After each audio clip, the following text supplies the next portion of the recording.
शुरू की बीजेपी और कांग्रेस दोनों ने ही अपनी अपनी जीत के दावे किए हैं उत्तराखंड सीट पर भी। इसके अलावा उपचुनाव के लिए वोटिंग शुरू हो चुकी है। यूपी की 9 सीटों पर आज वोटिंग हो रही है और अब इंतजार है मतदान केंद्रों पर धीरे धीरे लोगों के पहुंचने का। अलग अलग मुद्दों को ध्यान में रखकर जो वोटर्स हैं वोट कास्ट करने के लिए जाएंगे और हम भी आपसे अपील करते हैं कि वोट कास्ट जरूर करिए, क्योंकि आपके अपने मुद्दे हैं, आपकी अपनी समस्याएं हैं और उसका निस्तारण अगर आप चाहते हैं तो अपने पसंदीदा नेता को खुद चुनिए अपने हिसाब से। उपचुनाव के लिए वोटिंग शुरू हो चुकी है। इस वक्त की बड़ी खबर आपको दे दें, यूपी की 9 सीटों पर आज मतदान हो रहा है। 23 तारीख को नतीजे सामने आएंगे। इसके अलावा उत्तराखंड की केदारनाथ सीट पर भी आज मतदान हो रहा है। उत्तराखंड में सुबह 8 बजे से यानी कि अब से 1 घंटे के बाद वोटिंग शुरू हो जाएगी। वहां भी बीजेपी की प्रतिष्ठा दांव पर लगी हुई है। आशा नौटियाल को बीजेपी ने प्रत्याशी बनाया है, कांग्रेस के भी अपने दावे हैं, लेकिन देखना होगा कि जनता किसके साथ जाती है। यूपी की 9 सीटें जिनमें कई सीटें हॉट सीट बनी हुई है, खासतौर पर करहल सीट की अगर हम बात करें तो अनुजेश यादव और समाजवादी पार्टी ने तेज प्रताप यादव को चुनावी मैदान में उतारा है। दोनों के बीच कड़ी टक्कर मानी जा रही है। यादव वर्सेस यादव की टक्कर है। समाजवादी पार्टी की प्रतिष्ठा इस सीट से जुड़ी हुई है। इसके अलावा गाजियाबाद सीट, उंदर की सीट, मझवा सीट, वो तमाम सीटें हैं जो कि हॉट सीट बनी हुई हैं। इसके अलावा सीसामऊ सीट की अगर हम बात करें तो यहाँ भी बीजेपी को भरोसा है कि इस बार ये सीट बीजेपी के खाते में चली जाएगी। तो उत्तराखंड की एक सीट पर भी मतदान होना है और अब से थोड़ी देर में वोटिंग शुरू होगी, लेकिन उत्तर प्रदेश की 9 सीटों पर वोटिंग शुरू हो चुकी है। हालांकि मौसम में थोड़ा बदलाव आया है तो इसलिए धीरे धीरे निकलना शुरू होंगे मतदान केंद्रों पर मतदाता।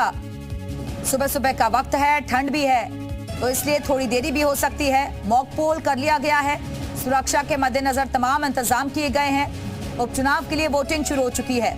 बटेंगे तो कटेंगे, जुड़ेंगे तो जीतेंगे, कितना असर इसका होता है। तमाम नारे लगाए गए, तमाम पोस्टर लगाए गए और आखिरी वक्त में जो जहरीले सांप का जिक्र किया गया, जो पर्दे का मुद्दा उठाया गया, जो तमाम राजनीतिक दलों की तरफ से बयानबाजी की गई, उसका कितना असर होता है ये भी देखना होगा। किसका नारा जनता को प्यारा, सवाल यही है। नारों का शोर, सियासत चारों ओर। 9 सीटों के लिए लड़ाई है और 2027 की जंग का उपचुनावी ट्रेलर ये माना जा रहा है।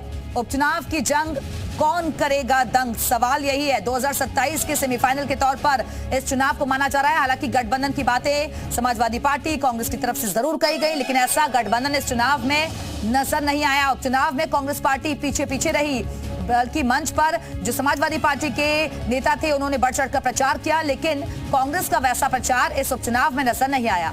और चलिए इस वक्त सीधे रुख करेंगे अपने सहयोगी का। गुफरान इस वक्त हमारे साथ जुड़े हुए हैं। गुफरान, वोटिंग प्रक्रिया शुरू हो चुकी है, क्या अपडेट्स वहां से?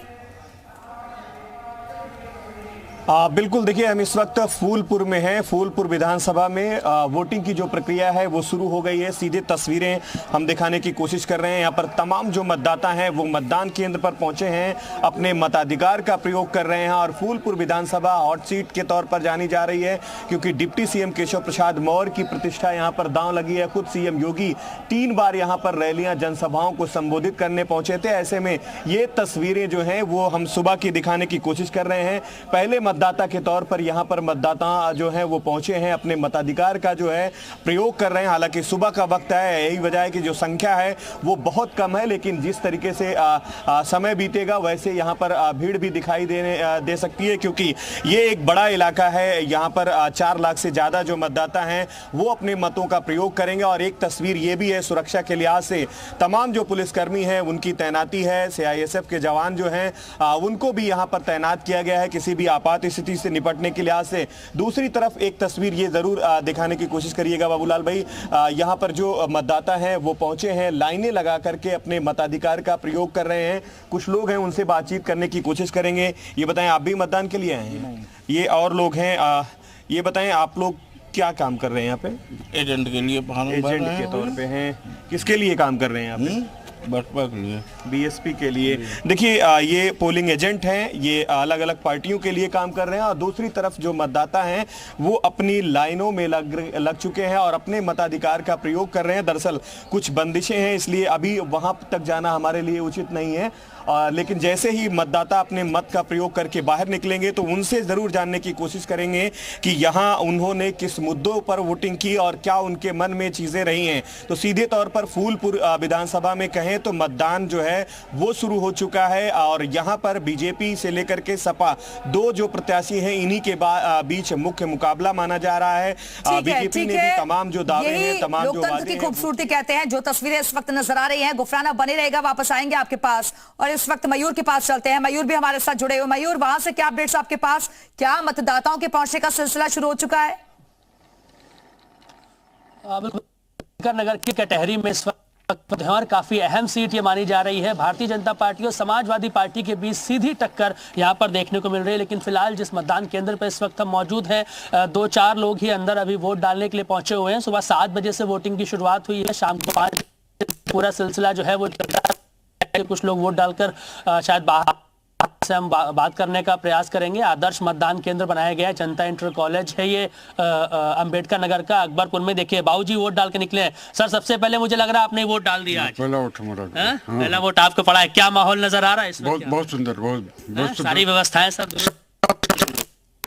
तो इस बार कटहरी में जो है जंग टक्कर देखने को मिल रही है। बहुत तगड़ा है। विकराल तरफा जीत नहीं होगी किसी की। नहीं, बराबर जाना चाहिए। बराबर चल रहा है। तो वोट डाल के आगे व्यवस्थाएं सब ठीक है? व्यवस्था बिल्कुल ठीक है यहाँ की। तो देखिए व्यवस्था इनका कहना सब ठीक। वोट डाल के आए, एक बार अपना निशान भी दिखा दें। ये देखिए हाथों में इनके इंक लग चुका है। और ये पहले यहाँ पर जागरूक मतदाता हैं जो आज पहुंचे हुए हैं। अच्छा, यहाँ के मतदाता वोट डालते हैं सब, मतलब ठीक ठाक परसेंटेज पड़ता है? लोग घरों से निकलते हैं वोट डालने? 65-70 वोट डाला है भैया? हाँ भैया डाला है। क्या नाम हो गया?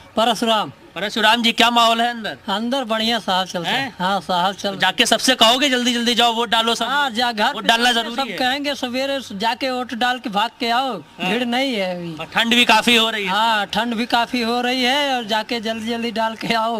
देखिए जागरूक है दोनों लोग और ये अपील कर रहे हैं हमारे थ्रू कि घर से उठिए और अपनी नींद को छोड़िए, क्योंकि आज छुट्टी का दिन है पूरे जिले में। और जो वोटर्स हैं वो घर से निकले वोट डालने के लिए। देखिए महिलाएं भी हमें कुछ दिख रही हैं जो वोट डाल के निकल रही हैं। केंद्रीय सुरक्षा बल के यहाँ पर सुरक्षा कर्मी तैनात किए गए हैं। पुलिस कर्मियों को भी जगह जगह पर तैनात किया गया है। बैरिकेडिंग्स लगाकर चेकिंग भी की जा रही है। ये बहन जी, आपसे बात कर ले, क्या नाम हो गया आपका? रेखा देवी। वोट डाला ही आप? हाँ। काफी सुबह पहुंच गए वोट डालने? हाँ। सब ठीक है? माहौल अंदर तैयारी ठीक है? हाँ सब ठीक है। टक्कर क्या नजर आ रही है इस बार? बराबर की कि एक तरफा आप देखती हैं? बराबर की टक्कर है इस बार। तो और भी महिलाओं को, अपने साथ के लोगों को कहेंगे जाके कि वोट डालने निकलिए? हाँ सब है। हाँ। देखिए 3 लोग हमें अभी दिखे हैं वोट डालकर निकले हैं यहाँ से। और एक बार जरा अपने इंक का निशान भी दिखा दीजिए। तो चेहरे पे इनके मुस्कान है, खुशी है और गौरवान्वित लोग महसूस करते हैं जब वोट डाल के निकलते हैं कि ये इनकी नेशनल ड्यूटी है और उसको करना बहुत ज़्यादा आवश्यक हो जाता है। तो अभी धीरे धीरे लोग पहुंचना मतदान केंद्र पर शुरू हो रहे हैं, क्योंकि 4 लाख के आसपास पूरे यहाँ पर वोटर्स हैं कटहरी में। और भले ही बीजेपी और समाजवादी पार्टी के बीच टक्कर यहाँ पर कही जा रही है, लेकिन जो एंगल है वो कहीं ना कहीं बहुजन समाज पार्टी का है। क्योंकि धर्मराज निषाद जो कि 3 बार से यहाँ से विधायक रहे हैं, वो बहुजन समाज पार्टी से रहे। लालजी वर्मा भी बीएसपी छोड़ के समाजवादी पार्टी में आए, सांसद रहे, जीत गए, विधायक थे यहाँ से। कहा जाता है कि जिसने जातियों को साध लिया उसके नाम ये सीट हो गई। आप बने रहेगा, वापस आएंगे आपके पास। परिधि भी करहल से हमारे साथ जुड़ी हुई हैं। परिधि, वहां पर क्या अपडेट्स मिल रहा है? क्या मतदाता